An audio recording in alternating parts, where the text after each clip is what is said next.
Ô Emerson Pansieri, a janela de transferências vindo aí, Cruzeiro vai contratar, o técnico Leonardo Jardim vai mudar o elenco, qual o pensamento aí para os próximos dias? Tem negociação à vista, Pansieri? Poucos reforços, essa é a ideia, né? Nada de contratar aquele tanto de gente, esquece, igual ano passado, né? O ano passado o Cruzeiro contratou vários, mas o Cruzeiro fez uma reformulação no elenco. Para esse ano não, primeiro ponto.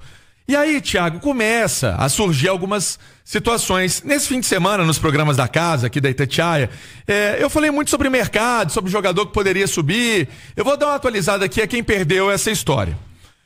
Começou um papo que o Cruzeiro poderia colocar o Lautaro Dias. Sabe o Lautaro Dias, Thiagão? O atacante? Sei muito. Então, que poderia colocar o jogador numa negociação com o Vitor Gabriel do Internacional, que segue na mira do Cruzeiro. Esse eu sei pouco. E aí eu descobri que não é essa a ideia. A ideia não é essa, né? O Lautaro Dias não entraria numa negociação com o Vitor Gabriel. Seriam situações independentes. Então o Vitor Gabriel, se chegar, né, porque o Internacional está pedindo uma grana muito alta, é de uma outra forma. Não é colocando o Lautaro Dias na negociação. Primeira história. Segunda história. Gamarra. Aquilo que nós trouxemos realmente é um caminho, o Gamarra voltar para o Atlético, para que o Atlético devolva, na verdade o Cruzeiro devolva para o Atlético e aí o Atlético negocia o jogador com o Olímpia. Tem esse papo sim, isso pode acontecer, mas isso só vai acontecer, Thiago, com uma condição, do Cruzeiro ter resolvido a questão do zagueiro. Porque o Cruzeiro entende que precisa ter um zagueiro já resolvido para liberar o Gamarra. Uma outra história que apareceu, agora até o jornal Record de Portugal diz que o Cruzeiro estaria interessado no venezuelano Alejandro Marques, que é do Estoril, é um atacante, centroavante, é um camisa 9. Eu fui atrás dessa história e o que pude apurar é que se trata aí de uma especulação, não existiu isso, de fato, o Cruzeiro proposta em relação a esse jogador. Então são situações de mercado que nós vamos atualizando aqui ao longo também da semana, porque é o que vai pegar, né? Com essa janela se abrindo e o time de férias, muita coisa de mercado vai acabar aparecendo no nosso noticiário aqui. Ô, Thiago. Tem me chamado a atenção, surpreendido até de talvez uma insistência do Cruzeiro nesse Vitor Gabriel. Ele é muito jovem, né? Com uma pouca rodagem ainda. Ele seria um perfil de investimento, imagino, né? Ele chegou, Thiago, a ser lateral no Sport, a ter algumas oportunidades. Não foi bem como lateral. Aí o Sport acabou tirando ele de um pouco de cena e o Internacional pegou. O Internacional pegou o atleta em baixa. E lá no Internacional, o Roger Machado colocou como zagueiro. Essa foi a história recente do Vitor Gabriel. O Alexandre Simões, nessa janela e todas as negociações citadas aí pelo Emerson Pansieri, algo que chama mais atenção e tá no caminho certo, o Jardim liberando Gamarra, liberando Lautaro e tentando trazer reforços. Eu, honestamente, vejo essa insistência do Vitor Gabriel, por que não dar uma chance ao Bruno Alves, que tá aí, né, que já é da casa, de tentar, eu sei que tá no plano, pode acontecer, né, mas poxa, não sei, às vezes a gente fica batendo tanto na grama do vizinho e não valoriza quem tá aqui, Simões. Thiago, assim, o que me chamou mais atenção é o Cruzeiro esperar ter uma contratação de um zagueiro para liberar o Gamarra. Eu acho que as duas coisas não deviam estar ligadas. Acho que a liberação do Gamarra é questão de ordem, né? Eu acho que, assim, é um jogador que não aconteceu no Cruzeiro. É interessante que a gente pega o movimento do Cruzeiro, o Thiago, e aí não tem nenhum tipo de preconceito, nenhum tipo de xenofobia, muito pelo contrário. O meu grande objetivo e minha grande luta, e a sua também, é pra gente defender espaço pros garotos, pras revelações, pros jovens. Aí a gente vai pegando as janelas do Cruzeiro, aí o Dineno já saiu, o Lautaro vai sair, o Peralta já saiu, o Gamarra já saiu. Isso é fruto, sabe de quê? Isso é fruto da regra absurda de 9 jogadores estrangeiros por clube. Isso e o futebol brasileiro vai pagar caro num futuro próximo por isso, tá? Porque nessa ânsia desesperada do torcedor de rede social por contratações, É muito mais fácil você ir num país vizinho e contratar um jogador aí num preço mais baixo para dar satisfação do que você bancar uma revelação da base ou você buscar num clube do interior ou num clube de uma divisão menor a solução para o seu problema, tá? E aí fica essa rotatividade absurda de jogadores de um nível técnico baixo ou no mínimo discutível, tirando espaço de meninos que muitas vezes são revelados na base. Aí a gente pega aqui um Lautaro tirando espaço de um Tevez, a gente pega um Gamarra tirando espaço de um Bruno Alves e num primeiro momento de um Janderson, entendeu? Você pega um Dineno tirando espaço de um Kaique Kenji, você pega um Peralta tirando espaço de um Murilo Hickman. Por quê? Porque tem que contratar? Porque tem que mostrar na vitrine da rede social que eu trouxe a promessa do Paraguai, o cara que destacou no Independente Del Valle, a promessa... Não estou... Esse Gamarra chegaram a dizer que era sobrinho, filho do... primeiro era parente do Gamarra. Né? Pra ver se dá uma valorizada no passe. Então, ô Thiago, é isso, cara. Qual a dificuldade de dar chance ao Bruno Alves? Qual a dificuldade de ter mantido o Tevez? Sabe, é uma questão muito complicada. O futebol brasileiro vai pagar caro por essa regra de 9 estrangeiros. Isso ajuda o clube a mostrar na vitrine das redes sociais que tá no mercado, que tá olhando. Olha, é muito complicado, viu, Thiago? E tem mais, e ainda só para completar, tá? Isso tem tudo a ver também com essa questão de treinadores, tá? É mais um argentino que vem ao futebol brasileiro com muito discurso, muito auê, invasão de campo, xinga juiz, que ameaça bater em bandeirinha. Acrescentou o que, o Zubeldia?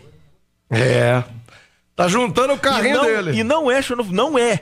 É simplesmente uma constatação de que o futebol brasileiro está num caminho de achar que o mercado sul-americano é a solução, tá esquecendo de olhar aqui para dentro. Nós temos uma seleção brasileira fragilizada, que vai ficar mais fragilizada ainda com essa cultura que nós estamos implantando. Ô, Natiusa, eu vi algo parecido com o que aconteceu no futebol da Itália, né? Você vê que a seleção da Itália sofre uma barbaridade, não consegue ter uma seleção forte há muito tempo e para muitos analistas em função dessa super abertura, né, do futebol italiano, quando da Lei Bosman, da maneira que foi feita na Itália, e hoje eles simplesmente não conseguem montar uma seleção forte na Itália. Você concorda com o Simões sobre essa super abertura do futebol? E aí você vai trazendo valores para justificar, né, cobrança de rede social, problema de investimento, e aí taca qualquer um ali, olha que tal, bien, vamos assim, mas... E aí, acabando a longo prazo, não resolve o problema, Nath. Ô Thiago, eu acho que o grande problema é uma tendência que a gente tem a valorizar muito mais o que é de fora do que o que é de dentro, né? Então, assim, às vezes um garoto da base, do Cruzeiro, ele tem uma oportunidade, aí ele vai lá, não rende o esperado, é o jogo de estreia, tem toda a atenção, o nervosismo, a transição da base pro profissional, que não é um processo fácil, é um processo que precisa ser muito bem acompanhado, que precisa ser feito no momento certo, e precisa de alguém, né, um treinador ali, toda uma equipe para identificar bem esse momento. Mas vamos lá, um jogador da base sobe, é utilizado num jogo, fogueira danada, entra no segundo tempo, time perdendo, não vai bem. A maior parte dos torcedores já vai nas redes sociais, é bagre, não serve, essa base não revela ninguém. Enquanto às vezes a paciência para um outro atleta, às vezes até da mesma idade, mas que vem do Paraguai, do Uruguai, da Venezuela, enfim, da Colômbia, a paciência é muito maior porque a gente tende a valorizar o que é de fora. A mesma coisa acontece com os treinadores, né? Eu acho sim que o mercado de treinadores do Brasil é um mercado que precisa urgentemente evoluir. Eu acho que nós ficamos para trás em muitas questões, mas muitas vezes também nós temos uma paciência muito maior com quem é de fora. Olha só, recentemente as entrevistas coletivas do próprio Zubeldia, né? Maltratando o jornalista, questionando coisa que não devia questionar, com muita grosseria, totalmente indisciplinado à beira do campo e muito blindado, justamente por causa disso, porque é gringo. Então eu acho que sim, a gente tem que passar a valorizar mais o que está dentro da casa. Eu até falava ontem no apito final, se o Cruzeiro for ao mercado, encontrar um zagueiro que para mim devia ser canhoto, já mais experiente, não digo veterano, mas um cara com mais experiência, para chegar e jogar quando for necessário, quando o Vidalba estiver fora, quando o Vidalba machucar, ou numa composição num jogo diferente, eu acho que vale o investimento. Mas se for para trazer aposta, eu preferiria apostar em quem já está dentro do clube, até porque o Bruno Alves é um zagueiro zagueiro de muita qualidade, que já vinha chamando a atenção nos jogos da Copinha, é um zagueiro de boa imposição física, mas não é um zagueiro que fica só aí, é um zagueiro de bom passe, de boa bola longa. O Jardim tem essa experiência, essa capacidade de lidar com os jovens. O Cruzeiro devia aproveitar mais isso. Nath Pansieri, olha só que impressionante, cara. O Zubeldia é o 9º treinador a cair nesse campeonato brasileiro, que tem 12 rodadas, né? O 9º treinador a cair. É o 6º estrangeiro. E as trocas foram todas por brasileiros. O Pedro Caixinha caiu no Santos e entrou o Kleber Xavier. O Gustavo Quinteiros no Grêmio foi substituído pelo Mano Menezes. O Ramon Dias no Corinthians pelo Dorival Júnior, tá? O Pepa no Sport foi substituído pelo português Antônio Oliveira, que já caiu, e foi substituído pelo Daniel Paulista.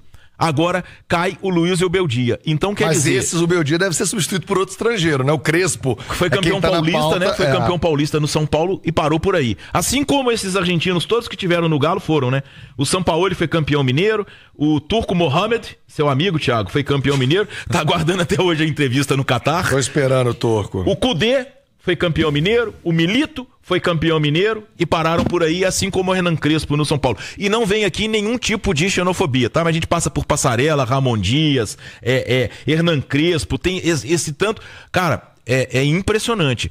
A gente dá, é o que a Nath falou, se o cara habla, a paciência com ele e o cartaz é muito maior. É um crédito diferente. Fala, Pansieri. Só pra eu fechar aqui o assunto base do Cruzeiro, o lateral esquerdo reserva, né? O Cauã Prates, mas o Vitor Hugo, zagueiro, né, e o Felipe Moraes, meio-campista, eles se apresentaram hoje à Seleção Brasileira Sub-17 para amistosos. Em novembro tem o Mundial da categoria e esses representando então Cauã Prates, inclusive do time de cima do Cruzeiro, também o Clube Celeste. E o Bruno Alves, ô Thiago, é um zagueiro de 1,89 m, 19 anos, ano passado recebeu sondagem de time de fora, de time europeu. É um atleta que o Jardim, essa é a informação, pode dar mais chances no time principal, no time de cima, né? Avaliar na Toca da Raposa 2 o desempenho também desse garoto, que tinha uma questão muito técnica, precisava ser um pouco mais sorte, um pouco mais zagueiro. E isso ele tá cumprindo ultimamente no time do Luciano Dias lá no Sub-20 do Cruzeiro. Thiago? Esse Cauã é bom, viu?